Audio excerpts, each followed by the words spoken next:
So first of all, thanks again, Lisa, for the invite. It's great to reconnect. I can't say be back on campus, but it's great to reconnect with campus. I think you're all doing the right thing, taking this class and classes like this. Um, you will often hear, especially in the political science, foreign policy establishment, nonprofit game is not is it is what you know, but it is more importantly who you know. And I kind of rejected that in college, but I've come to embrace it a lot since moving down to DC. So I guess start off about myself. I graduated St. Joseph's in 2019. I was involved in all of the, you know, I did PSIP, Apex, Global Smarts. I was an orientation leader. I was student body president for a year from 2018 to 2019. Um, Political science degree with minors, economics, Latin American studies, and international relations. What else? I interned while I was at St. Joe's for a congressman and a U.S. senator. I did the Brussels program where I studied in Leuven for a semester. And then I moved down to DC in 2019 just to kind of get experience with the campaign world. And I was a researcher, basically, doing Oppo research, public policy research, vetting, you kind of name it, for congressional, gubernatorial, some presidential PAC stuff. And I really liked it. I thought it was fun. It was good work, but I kind of always knew I wanted to go to law school, and so I figured at that point it was a good time for me to leave. And so I applied to a couple different law schools. Got a great offer from here at American, which is a school most of you probably know down in DC. And I'm currently in my second year of law school. I've worked for the U.S. Attorney's Office, which is the federal prosecutor here in DC. I am interning for a federal trial judge. Next semester, I'll be interning with a federal appellate judge. And then next summer, I'll be with a kind of like a big law firm called Steptoe and Johnson down here in DC. Could you sort of launch or take us down that path with you by talking about, I mean, you referenced it, but really talking about your first job after graduation, what sort of projects, tasks, engagement you had there. And, what was, well, you said you always wanted to go to law school. So we'll just start with the first role out of school. Yeah. So I was interested. I knew I wanted to go to law school, but I didn't want to go straight in because I knew if it didn't work out, I would kind of be left a little empty-handed. So by having the background of another skill, if law school didn't work out, God forbid, then I would not be left kind of empty-handed. So this firm that I worked for was a political consulting and communications, strategic communications firm. And so I started out as a researcher on the research team. And I kind of compiled like backgrounders on individuals, certain types of policies, entities, and basically they were used to kind of guide a campaign or a public affairs campaign or political campaign on, kind of who the opponent was, what their weak points were, kind of what the weak points of a policy were if we were going to attack it. Clients would often do that proactively. They would want us to approach them as if they were the opposition on themselves. That way they can kind of identify their weak points. And it really informed kind of the greater strategy, helped us kind of ask polling questions, things like that, test ideas. We would use it to cut ads, to run in media markets. So again, mostly at the federal level, but some state gubernatorial races.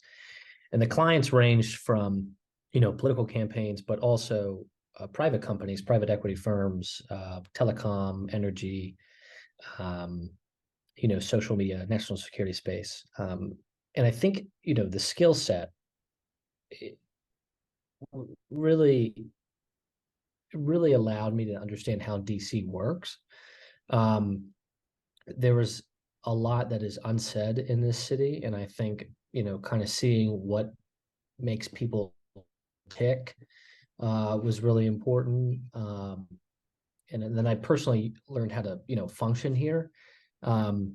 This is the largest small town in America, is what I always say. You never know where somebody is going to end up. Oftentimes people fail up.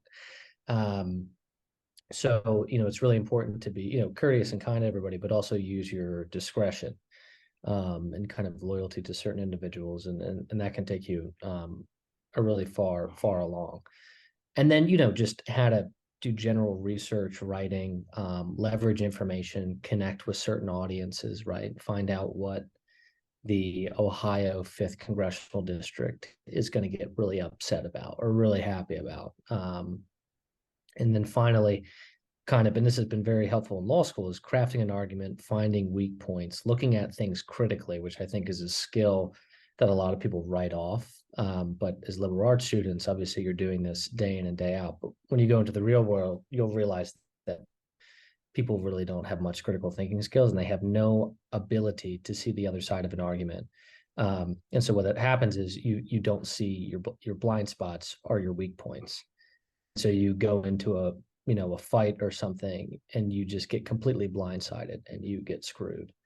So what we did on the research team was kind of find those blind spots, whether it was for a client or their opponent, and we'd leverage them or try to mitigate them as much as possible. Amazing. Wow. What an education without being in school. Yeah. So you referenced like a skill set to get that job or to be successful in that role. Like, how did you actually land that role? Was it through networking? Was it demonstrating that skill set so that, they felt confidence in hiring you to accomplish that? Yeah. So, I think St. Joe's is really, its driving force is in that, Acela corridor, right? The Wilmington to New York. And I think we've made small inroads in DC, but they're certainly not as big as, New York or Philadelphia. So for people in the political space, if you want to work in Harrisburg or Philadelphia, that's great. It's not unheard of. But for DC, it's a little more difficult to break into, I think, the space. And so I actually applied on a whim. I think it was a Monday night for this internship going into senior year. And I got it. And I really liked it. And then so I was like, well, this would be a great place to work. After college, I had, done good work that summer. A lot of it was just writing, being able to be a good writer. Because in the communications industry, whether you're in the private, whether, you're doing corporate communications for a firm, or you're, working with, a consulting firm, you're doing a lot of ghostwriting.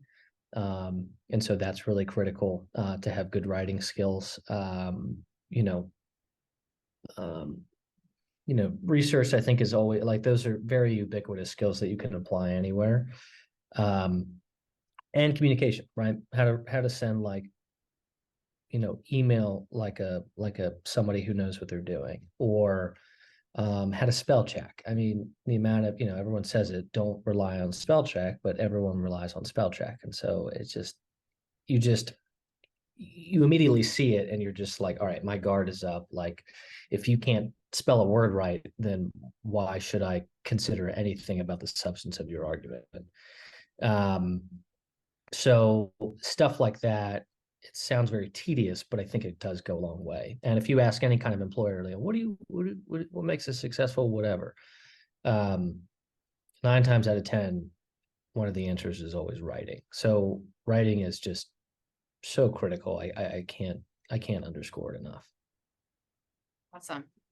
Yeah, we have that list of, I think professionally they're called competencies, that most employers look for, and there's a big survey done every year, like how many people are looking for critical thinking skills, communication, verbal and written, teamwork, et cetera. And, almost all of them are in the 80s and 90s.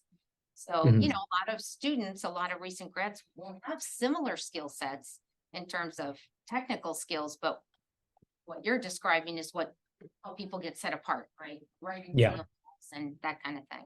So sure. you were introduced to this role through your internship. Yeah, that was how I first came upon it. But I just applied on some random like Indeed or something, or I can't remember what it was, but it was some kind of aggregate, application space. Amazing. So how do you feel about in general internships? For students, I mean, the majority of the class is sophomores, but we have some juniors and seniors as well. Did you do other internships? Do you feel like in general, those are valuable learning experiences? Yeah, certainly. I mean, a classroom is great, and you need to understand the theoretical concept, and there is something to be said about a robust GPA. But the reality is if you rely, like, look, this is my personal philosophy. I think St. Joe's is a phenomenal school. We're not Penn, right? We're not Yale. The school name will carry you, but it won't carry you as far as a degree from Yale or Georgetown does. So doing the internships and having that skill set is a way to set yourself apart from your peers, or put you in a whole other league. So in DC, Hill experience is really big. Working on Capitol Hill. Um, these these internships are designed to, one, have you practice your skills, the theoretical skills that you learn. Two, to expand your network. At the end of the day, it's people feel good about helping others, and they're much willing to help somebody that they have something in common with, i.e., you worked for them. And the last thing is, three, to get you another job. So it builds upon each other. It is much easier to go work in the United States Senate when you've worked in the U.S. House of Representatives, because you get the game, you understand how it works, you understand the processes, and you've been tested to a certain extent. It's not like they're not taking a complete chance on you. You have some proven track record. But I think internships are incredibly important. I know there are a lot of law firms based in Philadelphia. There's city government, there's nonprofits, institutes, think tanks, especially as they relate to other schools, that you can get opportunities at. I think all of those are extremely critical. Great. I'm veering off our script a little just based on what you're sharing. Sure. I'm wondering, so you landed that internship obviously between junior and senior year. What do you think stood out to the the reviewers of your application in terms of your involvement at St. Joe's, or maybe previous work experience? Because if we're predominantly sophomores, like what kinds of things they be involved in on campus, with your field in mind as a goal, just broadly. Sure. That makes sense? Yeah. I think things on campus, just to show, I think the key is to show that you can balance multiple things at once. Getting a great GPA is fine. It's much easier from their perspective to get a good GPA when you're solely focusing on the GPA. But if you have competing priorities, it really rounds out your resume. It shows them that you have practical experience. So things such as, and they just may be interesting to tell, like the Apex thing is really interesting. You're dedicating an entire spring break to go down to some town in Appalachia. People like to hear about that. Or doing PSIP, being a PSIP leader, or weekly service. I did one of my weekly service was I went to the Welcome Center and I taught civics to adult speaking Spanish immigrants to prep for their naturalization test. Stuff like that it's just interesting, right? It's just they want to hear about, okay, well, what did you learn from that experience? What did you do? Now, that's not to say I think there's a culture at St. Joe's, which is a really good culture, of volunteering and service, but people can be a little bit fatigued. So my recommendation is to, try a bunch of things, but really drill down on one or two things and make it your own. Put kind of your all into it. And that shows, I think, a level of maturity. You'll probably get a leadership role in that, that looks a lot better on a resume than, member of a group. For me, it was student government, but there are, a plethora of things on campus. Some of it, it kind of makes sense, like Global Smart, the weekly service thing that was very like adjacent to the political science IR field. But other things kind of, not so much, like, Relay for Life, orientation. I can't think of some others, but I think those are really good things to get involved with. Or if you can find a spot on a committee, I know the school has a lot of advisory committees, whether the university listens to the advisory committee is up to the advisory committee, but in the university, but understanding how that process works, understanding how bureaucracy works, whether you go, whatever type of job you're going to go into, it's going to be hit with bureaucracy. So knowing how that works, what the processes look like, and understanding how to pick and choose your battles, I think is really key. And that's something I know. I mean, I was there when we were not affiliated with I'm forgetting the name, the other school, but it was just Hawk Hill campus and that was it. But now that we're expanding, there may be more opportunities like that too. I don't know how that's actually translating into the day-to-day, but just something to think about. Yeah, lots of opportunities, So if I'm hearing you correctly, it's less important to be in like a political science IR related role as it is to pursue something that, I hate to use the word passionate because that's kind of high level, I guess. It takes a while Yeah. to find that, but something that you care about, whether that's Yeah. the food services that needs improvement and they're looking for a group of students, so just anything to get involved and get experience and engagement.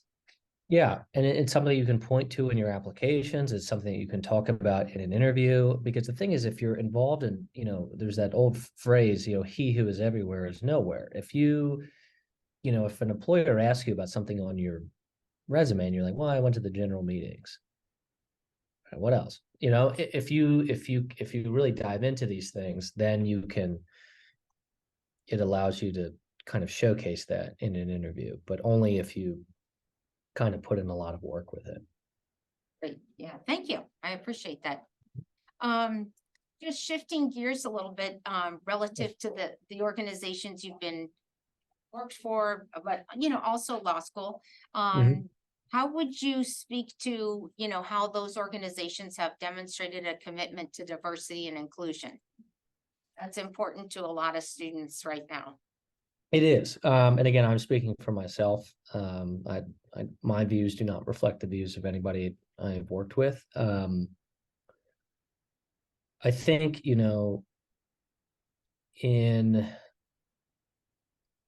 it's linear, right? So if there are barriers in high school and there are barriers in college, that will be like those will carry into the workforce.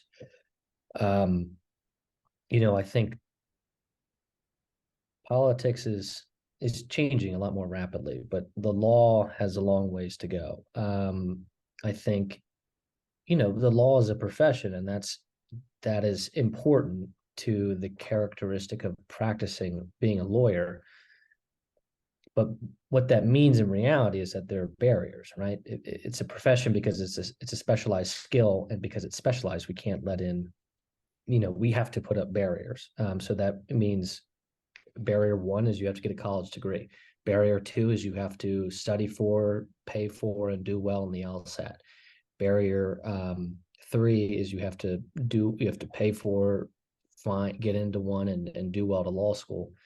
And barrier four is finding a job, or is the bar. Then you have the bar after that, and then you're able to practice law, but you can only practice law if you have somewhere to practice law.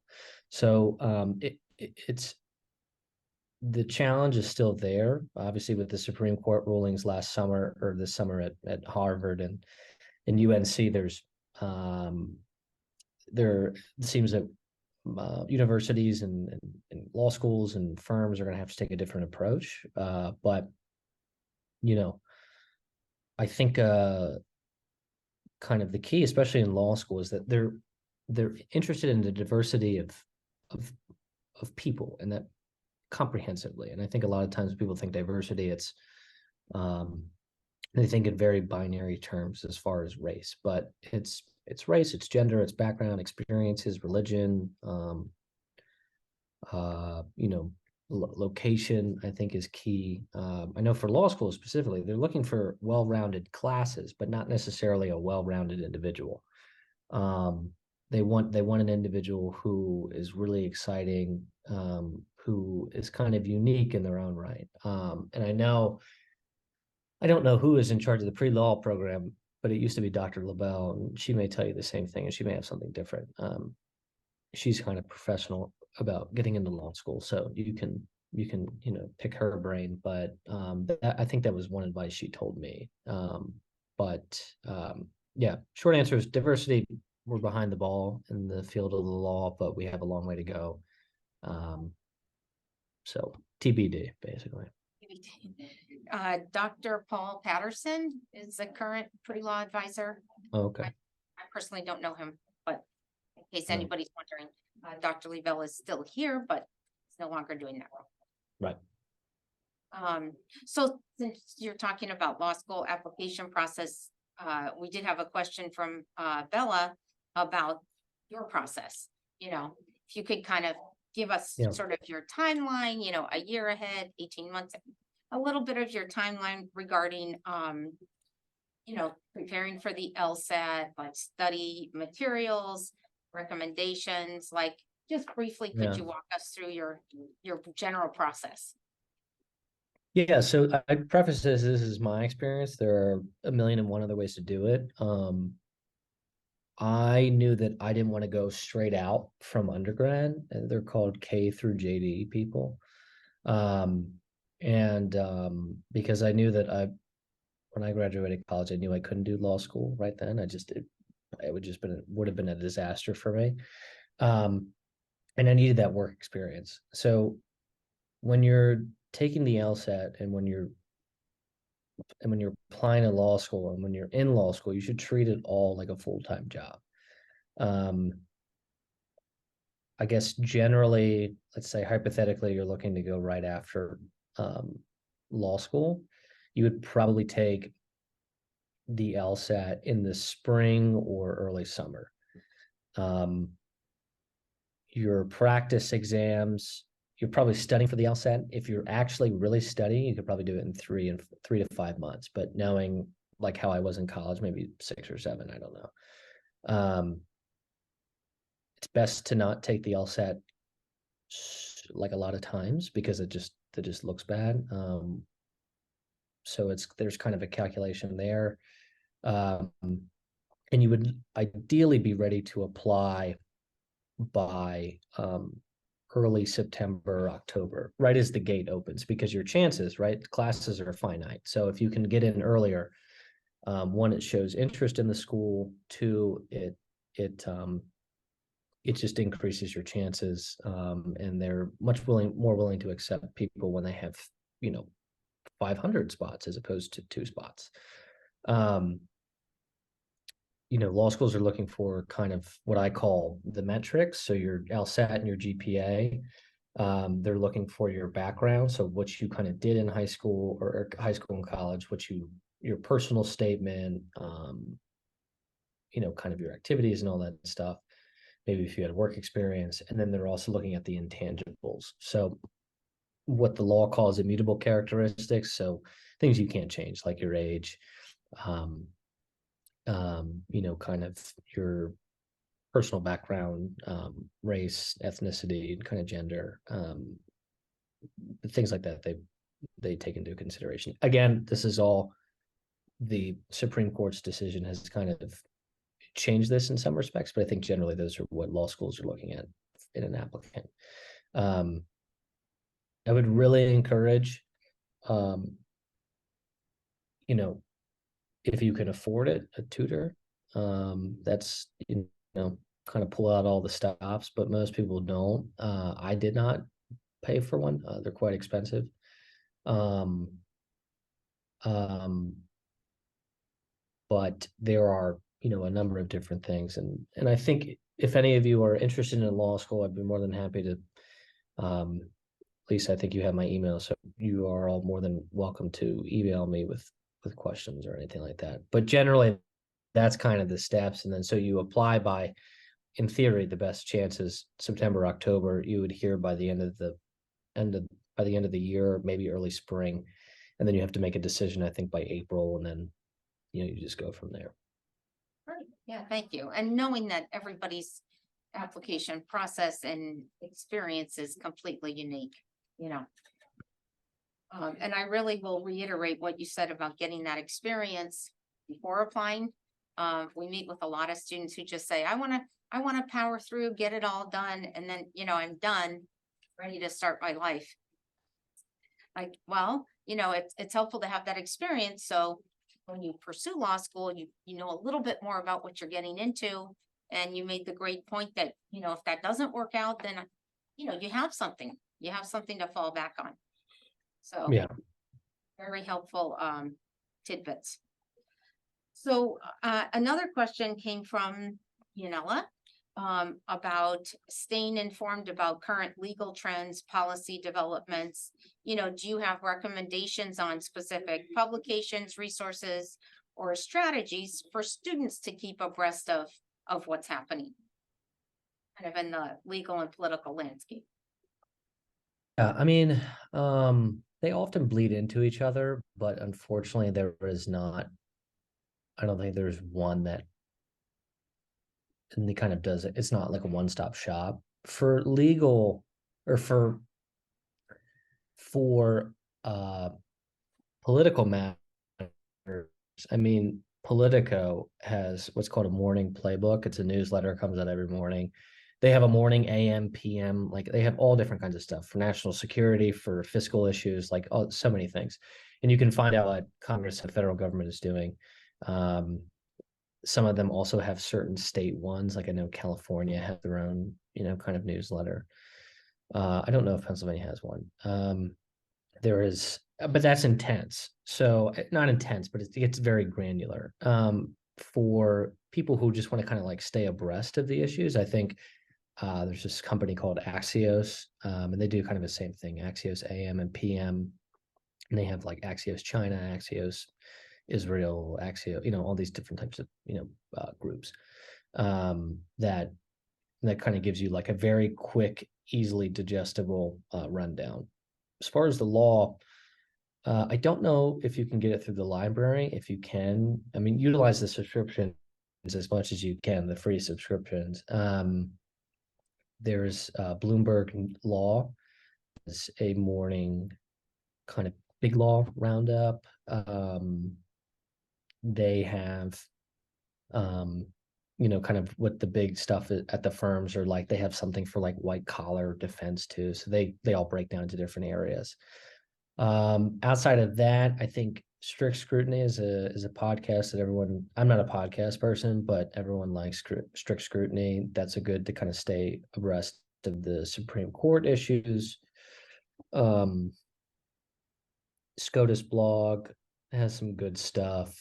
But yeah, I think generally, like I said, there's a lot of bleed over, especially if you're talking about the Supreme Court, the kind of the big papers, NY Times, Wall Street Journal, Washington Post, they're going to be kind of commenting on the Supreme Court stuff, albeit like it's usually when it's a little bit later and it's kind of too late, but which probably is fine for you all. And it kind of gets like big picture stuff. But if you're looking for a kind of a technical professional or one that the profession uses, I would go to Bloomberg Law. Thank you. I'll add those to our resources list on our Canvas site.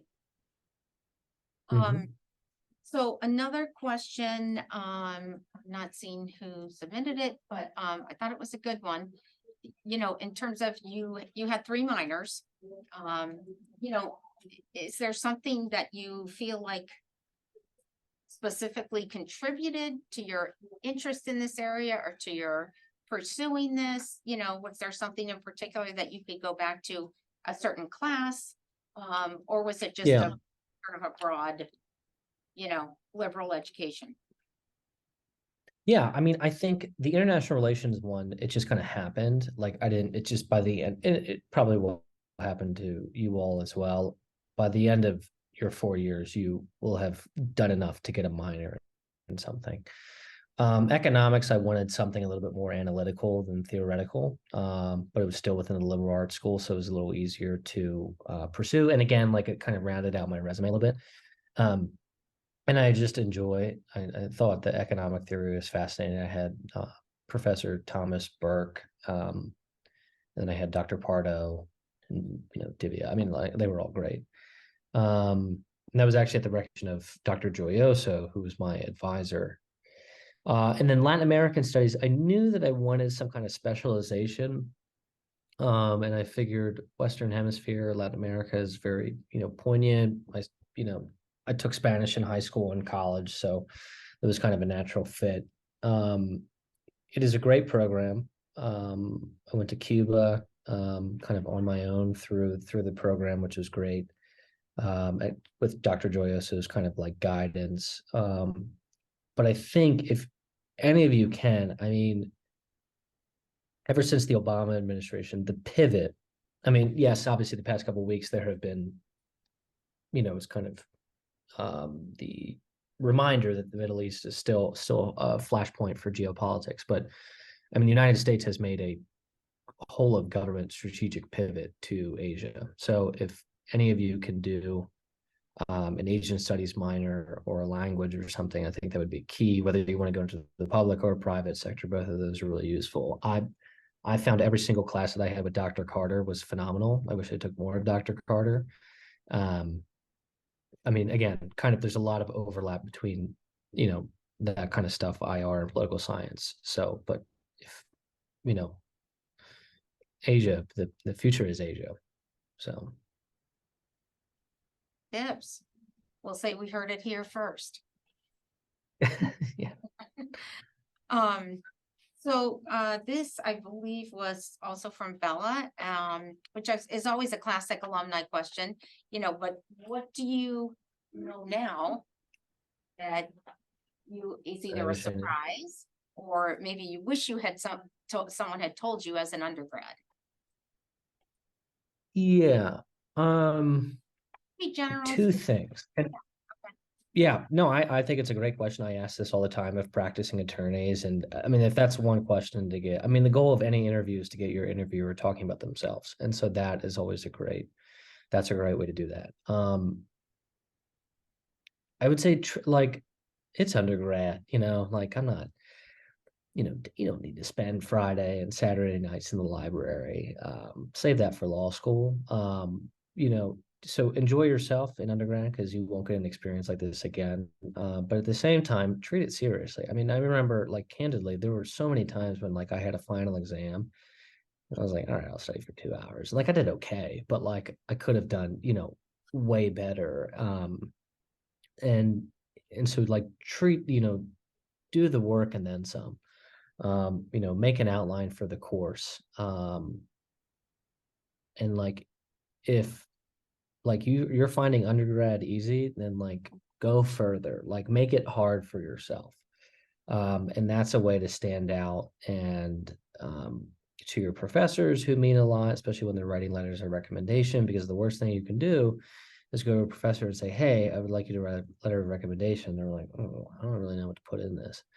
So if you go to office hours, you do really well in the final, kind of ask some intuitive questions, you're engaging in class, it goes a long way. And that kind of bleeds into my second point, which is,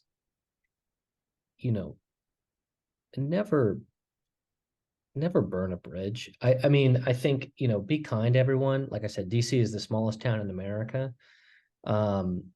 You never know who is going to be in some position of importance, whether they deserve it or not. like it is very possible that they could kind of fail up into a position that could help you, or that could really hurt you. So you kind of want them, you want to be treat people with respect. I think an interesting statistic is that prior to becoming elected speaker, Johnson, I mean, he was a moderately successful, Louisiana congressman. Nothing to, shy away from, but he wasn't Speaker of the House.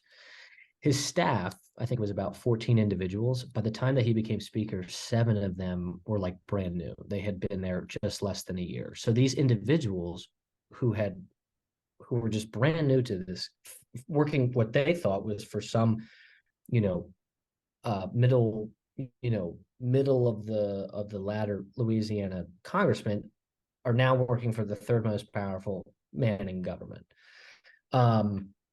So, I mean, if that doesn't go to show, you never know what's going to happen.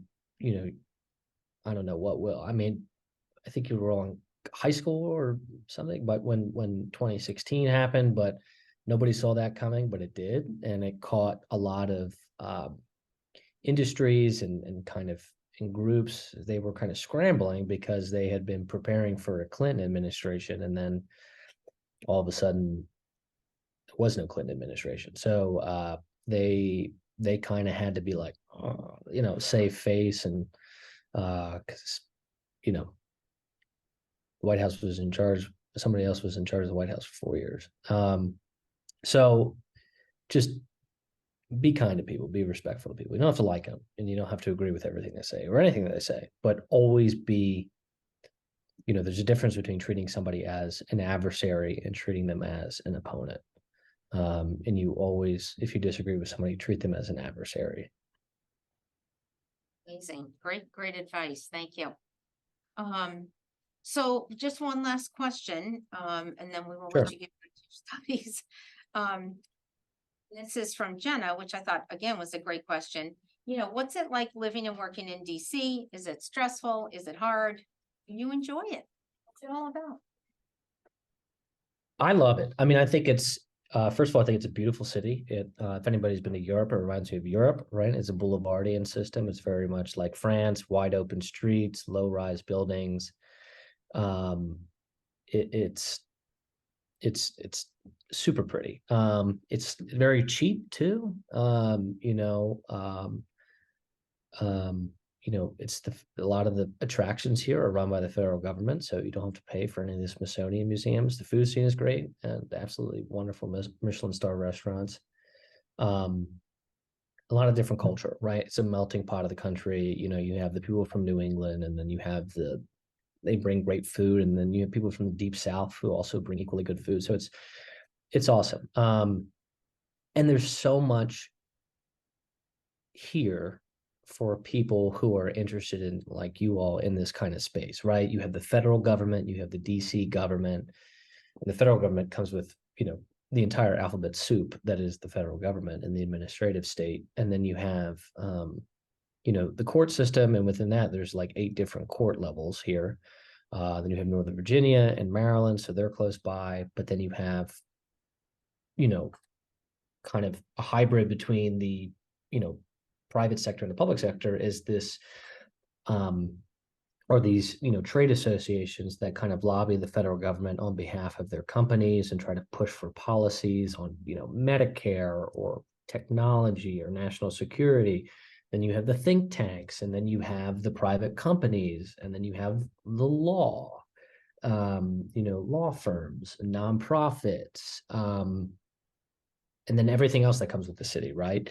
So it's just a phenomenal place to be, and I like it, and it's cool, after a night out or something, and then you get in an Uber and it's like, oh, that's the Washington Monument right here. And sometimes it doesn't get old, but it's very pretty. And it's a great place to work. So I can't say I could go on, but I will not. Do you connect with other alums? Are there other alums around? Yeah, there's a good St. Joe's contingent. A lot of them, I think a lot of people come here because I'm on the Young Alumni board, and a lot of them come here because they have family here, they have, personal roots here, or they, are a journalism major or political science, IR, history, economics. And there's people who work for Forbes, Washington Post, kind of refugee resettlement groups, the IMF or the World Bank, one of them. A lot of lawyers, things like that. So yeah, there's a good St. Joe's contingent, and it's only 2 hours from Philadelphia, so I just had friends here this past weekend from Philadelphia. So yeah, it's great, very easy to stay connected to St. Joe's. So Exactly. Okay, Jason, thanks again. Have a good afternoon. Thank all right, you. thank you as well. See y'all.